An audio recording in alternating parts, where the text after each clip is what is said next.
Assalamualaikum warahmatullahi wabarakatuh. Waalaikumsalam warahmatullahi wabarakatuh. Kami dari kelompok 8 kelas B ingin mempresentasikan hasil diskusi kelompok kami yang berjudul Sanksi dalam Hukum Administrasi Negara. Pertama-tama kami akan memperkenalkan diri terlebih dahulu. Nama saya Hazira Agustin sebagai moderator. Saya Safira Amelia sebagai pemateri, saya Widya Ketenesa sebagai pemateri. Baiklah, langsung saja ke materi.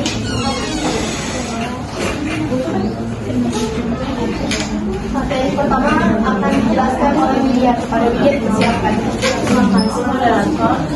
Sanksi dalam administrasi negara, sanksi administratif adalah konsekuensi yang dikenakan oleh pemerintah atau pejabat administrasi negara terhadap individu atau badan hukum yang melanggar ketentuan hukum administrasi.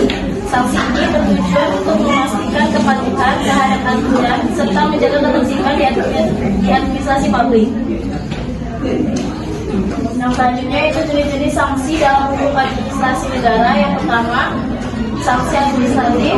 Sanksi ini diberikan oleh pejabat administrasi tanpa perlu melalui proses pengadilan.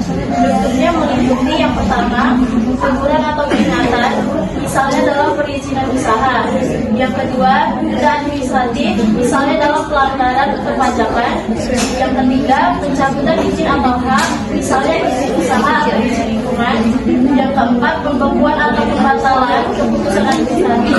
Yang kelima, tindakan paksa oleh pemerintah, misalnya pembongkaran bangunan ilegal. Yang kedua, sanksi perdata. Sanksi ini terjadi apabila ada sengketa yang merugikan pihak tertentu, seperti ganti rugi akibat tindakan administrasi yang merugikan masyarakat.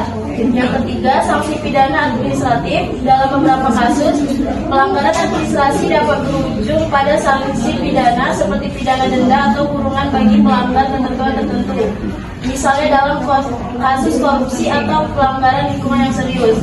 Yang terakhir, sanksi perbaikan atau pemulihan. Pelanggaran diwajibkan untuk memperbaiki atau mengembalikan keadaan seperti semula. Contoh, perusahaan yang mencemari lingkungan diwajibkan untuk melakukan pemulihan ekosistem. Baik, terima kasih kepada Widya. Materi selanjutnya akan dijelaskan oleh Safira. Pada Safira dipersilakan.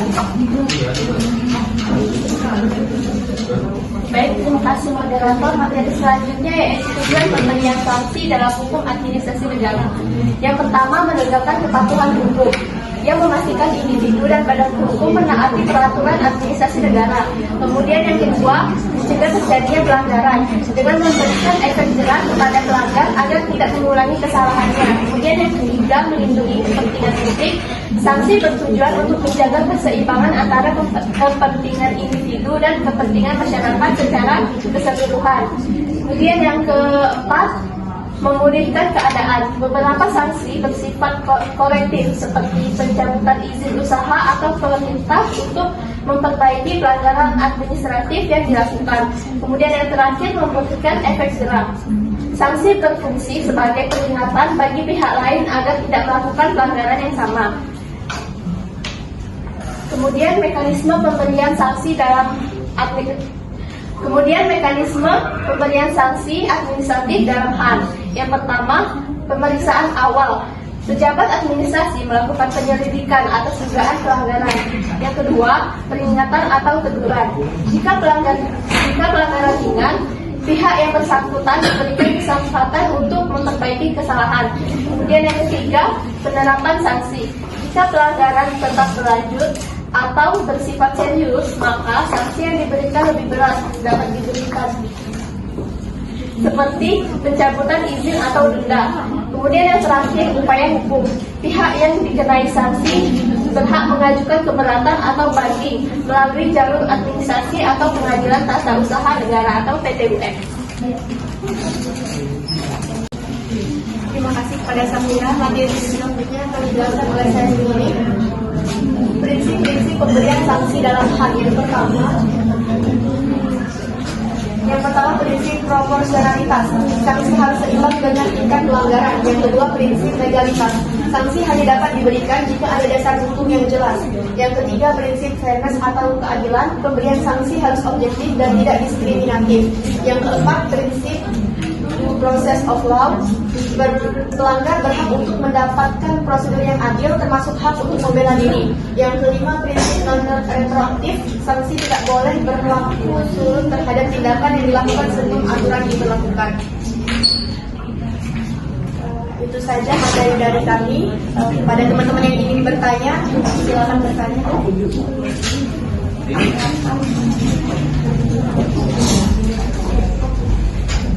Maka saya Armalisa ingin bertanya, apakah sanksi administratif dapat diberikan dalam proses peradilan?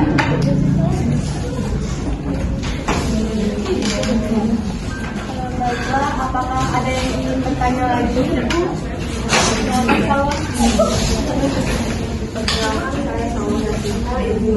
Bagaimana sanksi administratif diterapkan dalam sektor perizinan usaha? Baiklah, terima kasih kepada teman-teman yang sudah berpartisipasi dalam memberikan pertanyaan. Izinkan kami mendiskusikan pertanyaannya terlebih dahulu.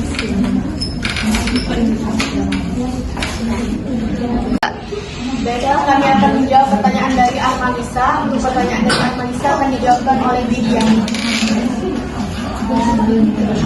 Pertanyaannya, apakah sanksi administratif dapat diberikan tanpa proses peradilan? Jawabannya yaitu sanksi administratif dapat dijatuhkan tanpa melalui pengadilan karena merupakan kewenangan lembaga pemerintah, namun pelaku usaha tetap bisa mengajukan keberatan atau menggugat ke PT UN jika mereka dirugikan. Apakah sudah jelas, Armalisa? Selanjutnya pertanyaan dari Salwa akan dijawab oleh Safira. Baiklah, saya akan menjawab pertanyaan dari Salwa. Bagaimana sanksi administratif diterapkan dalam sektor perizinan usaha? Jawabannya yaitu sanksi administratif diberikan kepada pelaku usaha yang melanggar ketentuan izin seperti tidak memiliki izin atau menyalahgunakannya.